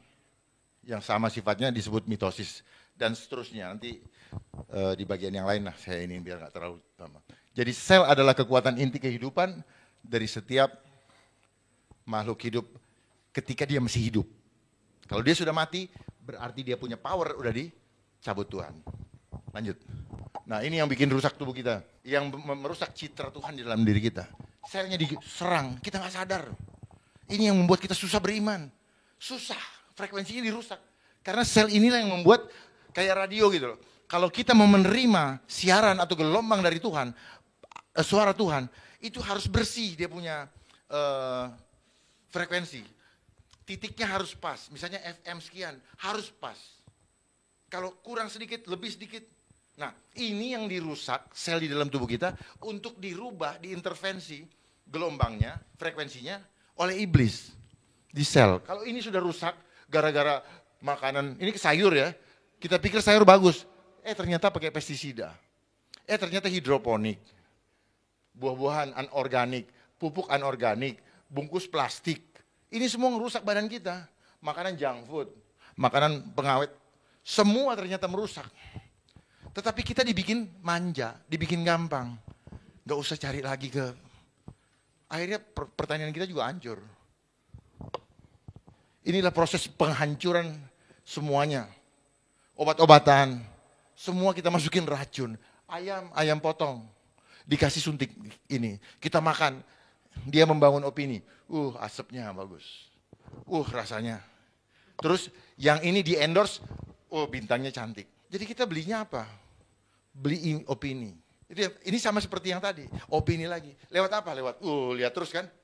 Hari-hari panas, hari-hari dingin, hari-hari teh botol. Nah, gitu. Di mana-mana ada Coca-Cola, terus begitu. Saya bukakan pelan satu-satu supaya tahu bahwa apa yang kita rasakan, semua ini adalah opini yang dibangun. Apakah itu real? Enggak. Nah ini, akibat organ yang rusak. Kalau limpanya rusak, mukanya pucat, lemah. Ini semua sudah ada rumusnya. Ini yang dirusak oleh makanan. Nah cuman kan karena baru 80%, ini yang 20%. Jadi program mereka sudah 80%. Yang 20%, kelamaan dia mau bom. Gitu. Mau dibom. Karena kita udah lemah. Kalau kita punya kekuatan tinggal 20%, kita diginiin aja sedikit. Didorong sedikit aja udah pasti jumpalitan. Paham ya? Jadi sudah 80% program mereka. Tinggal 20% lagi. Nah 20%-nya mungkin dia pikir Tuhan Yesus mau datang cepet-cepet bikin mereka tekduk gitu. Jadi ini silakan difoto, silakan dilihat supaya bisa dipahami. Ya kalau saya bacakan semua tuh, ginjal, gangguan, curiga, cemburu, ketakutan. Ini begitu ini terganggu, ini kan gara-gara selnya rusak. Jadi terganggu. Ya. Oke, limpa, pucat, lemah, mudah mimisan, gangguan, bentuk tubuh gemuk, itu limpa. Jadi akhirnya support ke otak kurang. Nggak salah, karena apa? Karena kita disuruh makan 3 kali sehari. Betul, 3 kali makan itu nggak bagus 3 kali sehari. Coba rubah jadi 2 kali sehari. Minimal 10 jam sekali. Makanya kita disuruh puasa kan, itu yang bikin kita sehat. Gangguan bentuk tubuh kurus, gangguan lambung, sendawa, kembung. Ini, begitu ini keluar gara-gara stres, mati juga bos. Nih, gangguan emosi, mudah melamun, histeris, cemas. Ini gara-gara itu. Gara-gara semua promosi bisa begini kita. Terus ginjal, gangguan belajar, lupa, sulit konsentrasi, gangguan telinga, berdengung, vertigo. Gangguan tulang, osteoporosis, sakit pinggang, lutut lemas, gangguan reproduksi, menurunnya gairah seks. Itu gara-gara ginjal. Makanya dihantam terus. Dan akhirnya muncul obat kuat. Loh, bener. Jadi gini, mereka membuat masalah, lalu, dengarkan baik-baik. Mereka, ini bukan main-main loh. Mereka membuat masalah, lalu nanti masalah itu kita cari solusinya. Mereka kasih, supaya terputar terus jadi duit. Ngerti nggak? Supaya jalan industrinya. Inilah selama ini kita rusak gara-gara ini. Nyeri, hati, nyeri dan kaku saat bergerak. mudah nyeri leher, bangun tidur badan tidak segar malah pegal-pegal, nyeri lutut. Saat naik turun tangga, nyeri tumit kaki, nyeri sendi, kaku sendi. Kayak orang asam urat. Itu gara-gara liver. Nah, gangguan emosi, jadi mudah terkejut. Kemudian jantung, gangguan tidur. Itu menjadi sulit gara-gara jantungnya ada gangguan. Mudah mengigau, insomnia, susah tidur, staminanya turun, lesu, napas pendek, mudah capek, berdebar-debar. Gangguan emosinya apa? Ini mudah terkejut.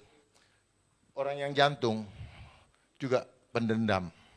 Kemudian paru-paru, gangguan kulit, kulitnya kusam, itu paru-paru. Tapi gangguan emosinya apa? Gampang sedih. Orang yang sedih itu gampang kena paru-paru basah, gampang kanker. Kulit kusam, tidak cerah, keriput, jerawat, kering, gangguan. Nah, ini semua kan ada obatnya nih. Ada solusinya. Supaya apa? Supaya jadi semua ujung-ujungnya ini. Jadi caranya mereka bekerja, bikin jadi masalah, lalu nanti muncul reaksi, lalu kasih solusi. Ini yang dibilang apa? Juru selamat palsu. Modelnya mirip, polanya sama, mudah dibaca. Anak-anak Tuhan harus cerdas membaca.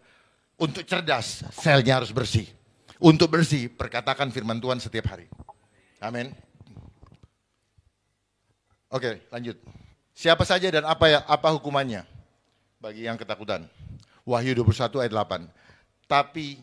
Tetapi orang-orang penakut tuh ya, orang-orang yang tidak percaya, orang-orang keji, orang-orang pembunuh, orang-orang sundal, tukang-tukang sihir. Saat ini sedang bermain banyak sihir-sihir. Iblis senang bermain dengan sihir. Penyembah berhala, dan semua pendusta, mereka akan mendapat bagian mereka di dalam lautan yang menyala-nyala oleh api dan belerang. Inilah kematian yang kedua. Saya cuma mau menekankan, penakut ternyata dosa. Karena kalau kita takut, maka tidak ada kasih. Jelas ya? Dosa loh. Jadi kalau dosa, terus kenapa dilakuin terus? Takut? Takut nggak? Buktikan dong. Kalau takut, gitu. Itu, amin. Berarti nggak takut. Saya bicara ada dasarnya, bukan saya bicara nggak ada dasarnya. Jadi jangan percaya kalau tanpa argumentasi yang kuat. Jadilah penemu-penemu dari sesuatu opini yang dibangun tetapi bisa dipertanggungjawabkan. Jangan selalu mengikuti terhadap apa yang ada di buku yang sudah mereka siapkan. Itulah cara untuk membuat kita tidak pernah bisa memahami hal di luar itu. Kita bikin tulisan harus ada footnote-nya. Enggak selalu. Seolah-olah kalau tidak ada footnote enggak resmi. Enggak apa-apa. Jadilah Einstein baru. Jadilah penemu-penemu baru. Percaya diri. Tuhan kita dahsyat. Jangan semuanya. Tetapi kita dikasih apa? Reward. Apa rewardnya? Gelar. Setelah itu apa? Sebenarnya kita jadi follower. Hanya dikasih seragam. Demen ya? Ya, itulah caranya dunia. Selalu ada award, ada, ya pokoknya gitulah, dikasih yang gini. Supaya apa? Supaya orang pengen sana. Sehingga kita lupa waktu untuk Tuhan. Kita harusnya mencontoh di Finlandia. Dia punya sekolah itu cuma 3 jam sehari. Selebihnya, anak-anak diajar untuk apa? Belajar tentang kehidupan dengan Tuhan. Itu yang top. Enggak kayak kita selama ini. Dari pagi, kalau perlu sampai jam 4 sore. Pulang di rumah, udah capek, suruh bikin PR. Terus kapan mikirin Tuhan? Finlandia. Dan tidak ada ujian. Tidak ada nilai. Karena nggak penting. Supaya mereka tidak terbiasa dengan angka. Karena angka itu yang membuat sombong. Gue lebih pintar lu. Lu nggak gini. Itulah cara mendidik jiwa manusia menjadi nggak bagus. Saling mengejek, saling ngebully. Ya. Seperti hoax sekarang yang 10 tahun belakangan ini marak. Itu cara mereka menciptakan opini. Untuk membangun bahwa hoax berita ini. Sekarang ketika mereka mau bermain, yang benar dibilang hoax, dibolak-balik. Itulah tipu muslihat iblis. Ya, harus cerdas melihat tipu muslihat iblis. Saya sudah selidiki. Tetapi apa karena mereka punya kekuatan media, mereka akan mendominasi penyampaian berita sesuai dengan maunya mereka. Sayangnya, tidak pernah bisa untuk mereka perdebatkan atau buktikan. Kenapa? Dia pegang. Dan orang tidak bisa lagi protes. Kebenarannya di mana? Seolah-olah mereka memegang kebenaran absolut. Padahal kebenaran absolut cuma ada di dalam Tuhan. Amin. Tanpa di luar Tuhan, semua ada embel-embel. Berikutnya, sedikit lagi. Kenapa harus mendapat hukuman? Roma 6 ayat 23, sebab upah dosa ialah maut. Tetapi karunia Allah ialah hidup yang kekal dalam Kristus Yesus Tuhan kita. Berikutnya, siapakah Kristus Yesus? Kolose 1 ayat 15-16, Ia adalah gambaran Allah. Ia adalah gambar Allah yang tidak kelihatan. Berarti gambar Allah itu kita disuruh membayangkan Allah lewat kehadiran Yesus. Kita harus, waduh, yang lain-lain mereka nggak punya gambaran, makanya mereka kemana-mana gitu loh. Itu makanya imajinasi itu, gambar itu ya imajinasi. Ini yang harus kita pahami. Beriman itu melihat gambar Tuhan lewat pikiran kita, lewat imajinasi kita yang tidak kelihatan tadi. Paham ya? Makanya mereka juga mempromosikan sesuatu dengan dikasih terus ke muka kita supaya kita lihat dan kita percaya. Padahal itu adalah cara mereka membuat opini supaya kita terimajinasi dengan apa yang mereka inginkan. Luar biasa mereka. Semuanya ada uang di balik itu. Karena yang kerjanya juga dapat duit. Hoax ini ada yang dapat duit. Itu. Sudah mulai terbuka kan? Karena di dalam Dialah telah diciptakan segala sesuatu yang ada di sorga dan yang ada di bumi, yang kelihatan dan yang tidak kelihatan. Baik singgasana maupun kerajaan, baik pemerintah maupun penguasa. Segala sesuatu diciptakan oleh Dia dan untuk Dia. Artinya tidak boleh tidak untuk Dia. Amin. Kalau tidak untuk Dia berarti itu adalah kekuatan di luar Dia. Harus firm. Jangan main-main, harus firm. Siapkan keputusan dari saat ini untuk menghadapi keadaan yang tidak kita harapkan. Tetapi kita udah tahu, itu pasti terjadi. Karena itu adalah penggenapan firman Tuhan. Jangan ditolak, tetapi minta kepada hikmat kepada Tuhan. Supaya Dia sendiri yang menuntun kita, apa yang harus kita kerjakan. Caranya, selnya harus bersih. Selnya harus bersih, berarti kita takut akan Tuhan.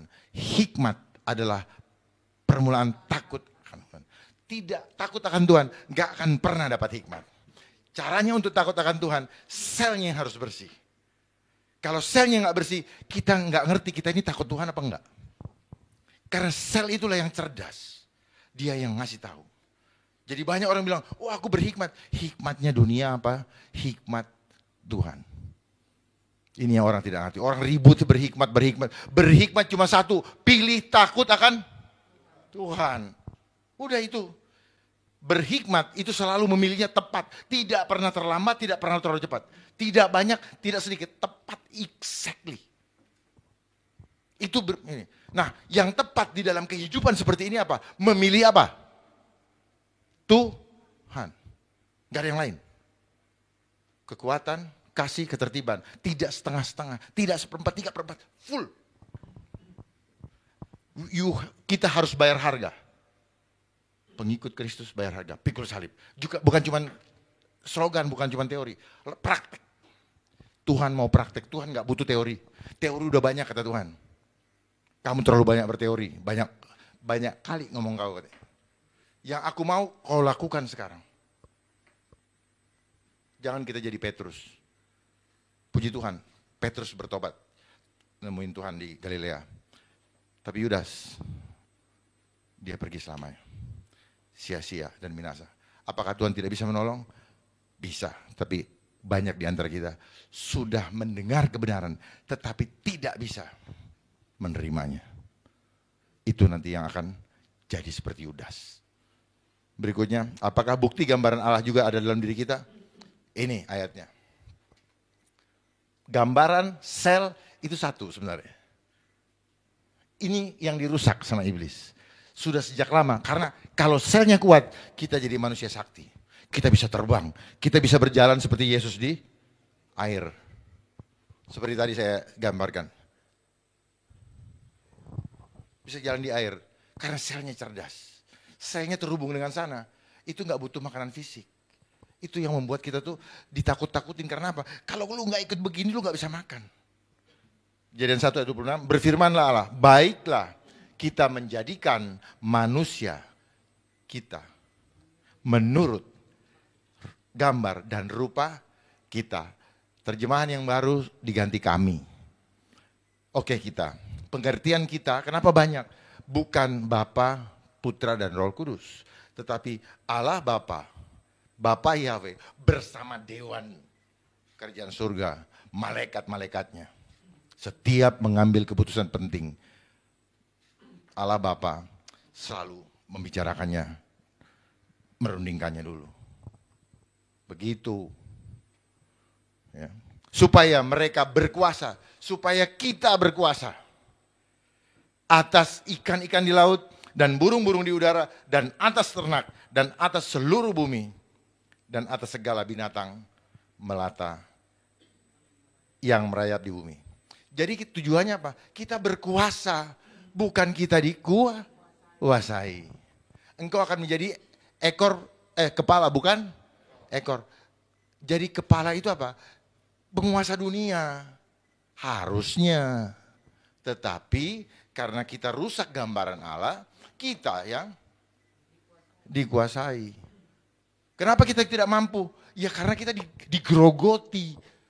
Digrogoti sel kita. Kekuatan sel kita. Kekuatan sel inilah yang dibilang, kalian tidak usah berdoa bertele-tele.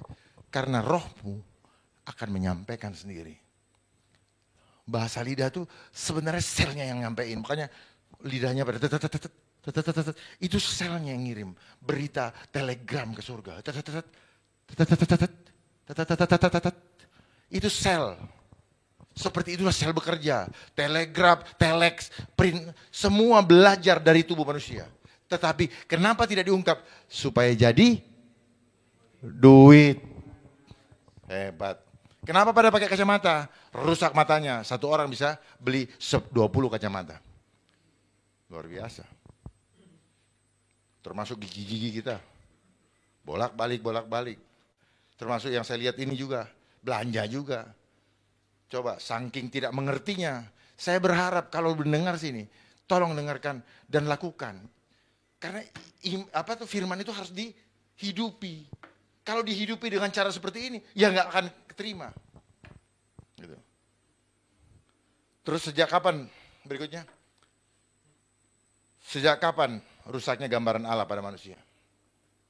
Roma 5 ayat 12. Sebab itu sama seperti dosa telah masuk ke dalam dunia oleh satu orang, dan oleh dosa itu juga maut, demikianlah maut itu telah menjalar loh ya. Menjalar kepada semua orang, karena semua orang telah berbuat dosa. Kata menjalar ini nular.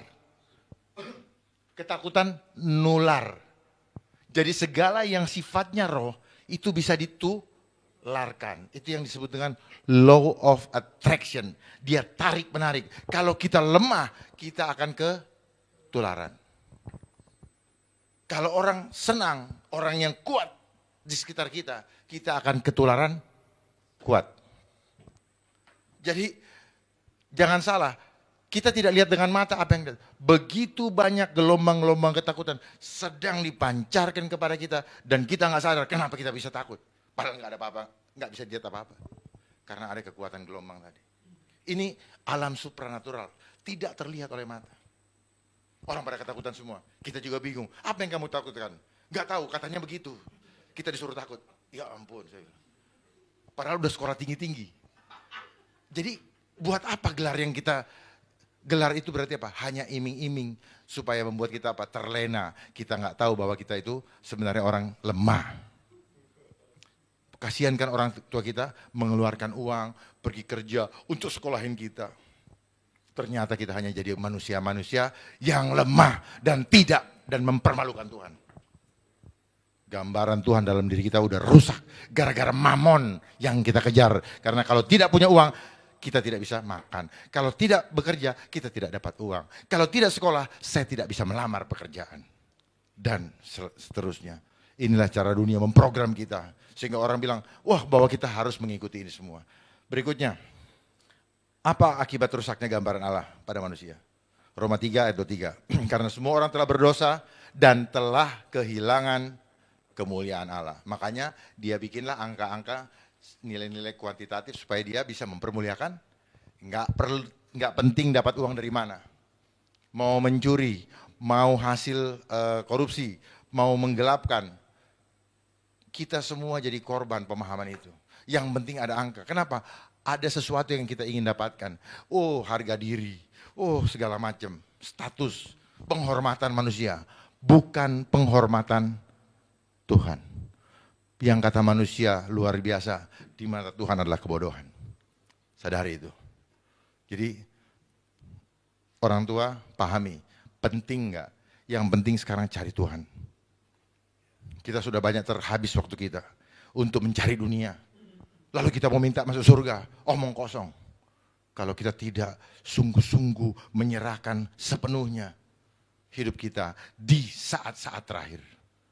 Kalau kita mau mengikuti, udah lama kita ninggalin Tuhan sebenarnya. Udah lama kita membuang-buang waktu dengan segala macam. Artinya apa? Begitu banyak di antara kita yang mati sia-sia. Karena tidak paham, karena digiring. Kita ibarat domba yang dihancurkan oleh serigala-serigala. Serigala apa? Serigala sistem. Yang tersistem. Kita ingin digiring tadi menjadi manusia-manusia serigala. Image of beast. Apakah Allah membiarkan keadaan tersebut? Tidak. Yohanes 3 ayat 16. Karena begitu besar kasih Allah akan dunia ini sehingga ia telah mengaruniakan anaknya yang tunggal supaya setiap orang yang percaya kepadanya tidak binasa melainkan beroleh hidup yang kekal. Jadi Tuhan tidak membiarkan. Jadi kita respon dong. Kalau Tuhan tidak membiarkan, jangan kita biarkan diri kita hancur tidak berdaya. Bangun kembali. Bangkitkan kembali image of God, gambaran Tuhan dalam diri kita. Dengan apa? Pelihara sel kita. Kalau sel kita rusak, kita mau beribadah. Akhirnya apa? Rasa lemesnya membuat kita susah untuk apa tuh? Kalau orang sedang khusyuk, fokus. Itu. Jadi jaga selnya. Tubuh sehat, baru kita maksimal. Kalau tubuhnya loyo, kita sudah tiba. Jadi jangan bilang, nanti kalau saya sudah tua lah baru cari Tuhan. Kenyataannya apa? Semakin tua semakin malas cari Tuhan. Akhirnya apa? Ya sudahlah kita dibegini aja. Yang penting kan percaya. Come on. Jangan terdoktrin oleh yang penting percaya kita selamat. Di mana-mana apa? Orang harus berkeringat di ladang Tuhan. Orang harus berkeringat di ladang. Baru dia bisa dapat mahkota. Kita selama ini terbuai dengan yang penting, yang penting, yang penting. Tidak. Lalu kapan kita mau menjadi saksi Kristus? Tugas Tuhan, tugas dari Tuhan kepada kita. Sebelum Yesus naik ke surga, jadikan seluruh suku bangsa menjadi murid. Baptislah mereka dalam nama ini. Dan aku akan menyertaimu sampai kepada akhir zaman. Dan kenapa pesan dan tugas yang mulia itu disampaikan setelah Yesus bangkit? Artinya apa? Kita akan dijaga karena apa? Tuhan Yesus sudah dapat kuasa. Amin. Dapat kuasa artinya kita juga berkuasa untuk membawa jiwa-jiwa kepada Tuhan.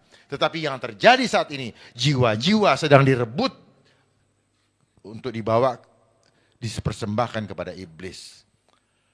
Jangan sampai banyak organisasi yang menjadi seperti itu. Tuhan marah. Ya. Tuhan suruh bawa jiwa-jiwa, malah jiwa-jiwa dibawa ke sana. Gitu. Kenapa? Kalau ngajar takut berarti bawa ke sana. Titik. Karena frekuensi ketakutan bukan dari Tuhan. Selesai. Tidak usah banyak argumentasi. Apakah tujuan Allah mengaruniakan anaknya bagi kita? 1 Yohanes 5 ayat 13, semuanya itu kutuliskan kepadamu supaya kamu yang percaya kepada nama anak Allah tahu bahwa kamu memiliki hidup yang kekal. Gampang tuh. Supaya kita tahu semua itu ditulis untuk itu. Masa kita nggak percaya? Percaya dong Pak. Kalau nggak percaya, aduh, mata kita melihat tapi mata kita nggak lihat dong. Pandanglah ada Tuhan di hadapanmu. Pandanglah ada Tuhan di sebelah kananmu. Maka engkau tidak akan pernah ketakutan. Tuhan ada di sebelah kanan kita. Cuman kita tidak melatih sel kita untuk melihat itu. Firman Tuhan ada di sini loh. Ada di masing-masing kita loh. Berarti kita nggak usah takut. Itu ya. Jadi di dalam alam supranatural sebenarnya Tuhan ada di sebelah kanan kita. Kita aja nggak lihat. Karena mata kita sudah tertutup. Kita hanya terbiasa melihat batunya. Kita nggak diajar melihat udangnya. Kita sering tertipu oleh udang di balik batu. Kita hanya melihat rupa. Padahal rupa ini bisa menipu rasa. Makanya iklan Fuji Color mengatakan apa? Tidak seindah warna aslinya. Don't judge the book by the cover. Itu semua karena apa? Karena kita suka di ini rupa. Kita suka memperbaiki yang kelihatan. Dan segala macam. Tetapi dalamnya kita tidak bersihkan. Outer beauty-nya kita pelihara. Inner beauty-nya kita tidak pelihara. Kalau inner beauty tidak pelihara, itu cuma sekilas. Begitu gini, langsung dia kayak rumput. Langsung layu. Akhirnya harus cari duit terus untuk mempercantik diri. Padahal kalau dari dalamnya bagus, akan terpancar keluar. Cantik. Itu yang Tuhan mau. Tuhan tidak melihat rupa, tapi Tuhan melihat hati. Hati itu apa? Jiwa. Selama ini kita dibikin bingung. Yang mana sih hati? Hati itu lever, hati apa? Atau yang jantung. Gambar jantung dibilang hati. Kan membingungkan kan? Mereka juga yang bikin kita bingung. Padahal hati itu ada di jiwa. Itulah yang disebut dengan perasaan. Itu. Ya, tapi ya udahlah jadi duit lagi. Ada Valentine Day, kirim-kirim hati, emoji dan sebagainya. Ya, berikutnya sedikit lagi. Kenapa kita harus percaya kepadanya? Roma 1 ayat 17. Sebab di dalamnya nyata kebenaran Allah yang bertolak dari iman dan memimpin kepada iman seperti ada tertulis, orang benar akan hidup oleh iman. Apa alasan harus beriman? Iman adalah dasar dari segala sesuatu yang kita harapkan dan bukti. Dasar loh ya. Dasar dari segala sesuatu yang kita harapkan. Jadi kalau kita mengharapkan sesuatu, bangun dulu dasarnya. Dasarnya apa? Pahami kebenaran. Punya pengetahuan yang benar. Punya dasar yang benar. Supaya kita bisa mengharapkan sesuatu dan kita bisa meraihnya lewat kekuatan Tuhan. Karena yang tidak terlihat dari segala bukti dan segala sesuatu yang tidak kita lihat. Yang kita tidak lihat apa? Itu yang punya kekuatan luar biasa. Kita fokus selama ini kepada yang kelihatan, padahal yang kelihatan hanya sementara. Jadi bagaimanakah cara kita menumbuhkan iman kita? Iman timbul dari pendengaran dan pendengaran oleh firman Kristus. Jadi pendengaran. Nah, bagaimana untuk mengimani firman? Perkatakan. Yosua 1 ayat 8, jangan lupa perkatakan. Jadi kita mengulang-ulangi repetition tadi firman Tuhan supaya terekam di dalam sel kita. Caranya ulang terus. Firmannya sudah ada. Jadi apa yang dilakukan oleh dunia dengan membangun opini, dia meniru apa yang ada di dalam firman Tuhan. Ulang terus.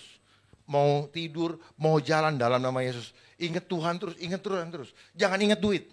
Karena kalau kita ingat duit, kita nggak mendahulukan Tuhan. Carilah dahulu kerjaan Allah dan kebenarannya, maka semua ditambahkan. Tetapi dunia ini balik, suruh cari tambahannya, baru nanti kalau cari Tuhan kalau ingat. Kalau nggak capek. Itu. Kalau nggak capek itu apa? Selnya lagi lemes. Lah bagaimana mau cari Tuhan kalau selnya rusak? Selnya lemes. Nggak bisa. Jadi pelihara sel kita. Itulah betapa luar biasanya iblis melemahkan sel-sel kita. Sehingga kita menjadi malas cari Tuhan. Selnya itu loh. Kita nggak dapat power soalnya. Karena receivernya rusak. Ya, penerima kekuatannya. Baik, saya akhiri saja. Saya rasa sudah bisa ditangkap. Jadi kunci kemenangan dari ketakutan adalah 1 Yohanes 5 ayat 4. Sebab semua yang dilahirkan dari Tuhan, ia menaklukkan dunia. Dan inilah kemenangan yang telah menaklukkan dunia, yaitu iman kita. Balik lagi kan iman. Bagaimana iman kita? Kitanya siapa? Tuhan. Image of God. Ingat Tuhan. Imani Tuhan, imajinasikan Tuhan selalu di dalam kehidupan kita. Taruh di dalam pikiran dan perasaan kita, yaitu jiwa tadi. Jangan sampai lepas gambaran yang lain yang dimasukkan ke dalam jiwa kita. Itu yang akan membuat kita direbut. Nah, kalau gambaran lain, frekuensi lain, maka ketakutan yang akan kita dapatkan. Selalulah perkuat frekuensi Tuhan. Gambaran, pikiran, dan perasaan Tuhan itu adalah frekuensinya Tuhan. Itu yang membuat kita beriman.